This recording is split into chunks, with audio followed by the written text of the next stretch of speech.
본문 말씀을 통해서 더 유익이란 제목으로 하나님의 말씀 증거하겠습니다. 분명 실패고 유익하지 못했던 것들이었는데 하나님께서는 능력의 하나님이시라 실패한 것도 성공한 것으로, 넘어진 것도 다시, 무너졌던 것도 회복시키실 수 있는 하나님이십니다. 어떻게 보면 무너지고 불타고 쓰러진 것이 더 잘 되었다 싶을 정도로 역사하실 수 있는 하나님이시므로 우리는 어떠한 일, 어떠한 때라도 더 유익하게 하실 하나님을 믿어야 됩니다. 그러면 하나님께서는 무엇을 통해 우리에게 더 유익하게 하시는가? 오늘 본문 말씀을 통해 살펴보게 되면 먼저는 이 고난의 인내를 통하여 유익하게 하십니다.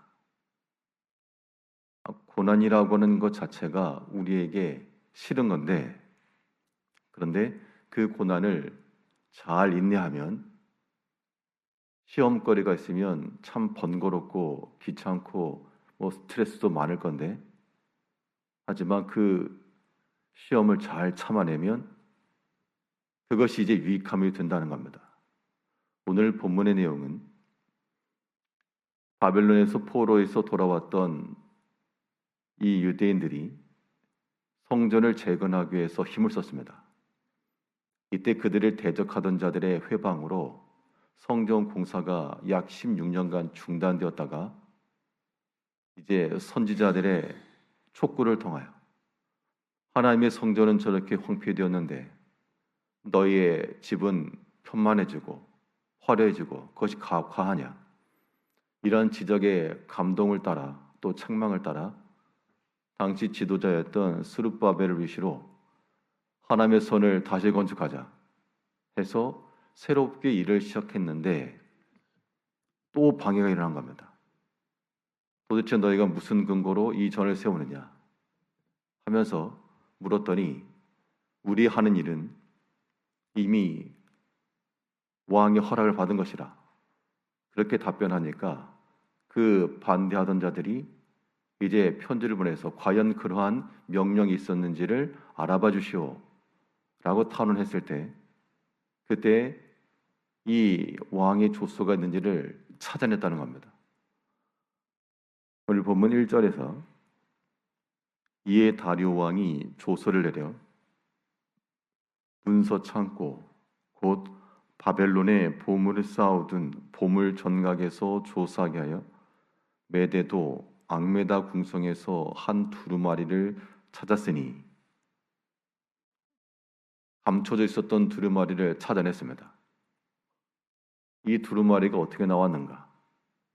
저절로 툭 튀어나온 건 아니고 고난 가운데 그들이 인내하며 잘 참고 도중 포기하지 않고 우리가 하는 일은 우리의 하나님을 위한 일이라, 우리는 하나님의 종이라 라는 그런 마음을 가지고 잘 이기며 나아갈 때, 물론 그러한 반대를 받는다라고 하는 것은 이 번거로운 일이요 또 수치스러운 일일 수 있으나 모든 모멸감 속에서도 그런 고난을 잘 참고 견뎌내며 이겨나가니까 하나님께서 이러한 보물과 같은 것을 발견하게 하시고 도리어 더 유익하게 하셨다. 어떻게 유익하게 하셨는가 하면 이제 하나님의 성전을 짓는 그 일에 모든 경비를 왕실에서 낼 것이라. 4절을 보면 큰 돌 3켜에 새 나무 1켤 놓으라. 그 경비는 다 왕실에서 내리라.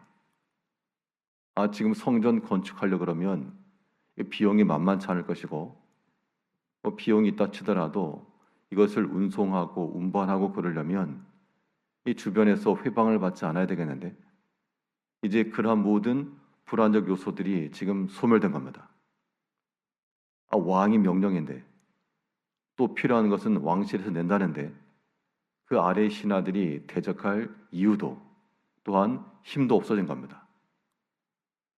분명 처음 성전을 재건하고자 할 때 사람들의 마음을 낭망케 하고, 왜 이런 일을 하느냐, 누가 시켰느냐, 이러한 사람의 생각을 가지고 회방이 왔을 때는 이게 이제 더 이상 못하겠다, 내려놓을 만한 했으나, 그러나 그런 모든 고난 중이라도 잘 참아내니까 하나님께서 숨겨져 있던 두루마리와 같이 이것을 드러내셔서 더 유익하게 하시고 더 복되게 하셨다는 겁니다.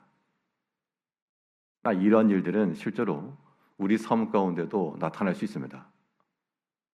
분명 이것이 어려운 일이고 우리 마음 가운데 힘이 드는 일인데, 그런 고난에 속한 것들을 잘 참고 나가니까 하나님께서 전혀 생각지 않았던 방식으로 일을 이루어 주시고, 길을 열어 주시고, 때로는 길이 다 막히고 더 이상의 방법이 없었던 때 하나님께서 오히려 길이 막힌 것 때문에 찾게 하시고 발견케 하시고, 그런 게 믿음의 길이요, 우리 신앙인의 삶인 겁니다.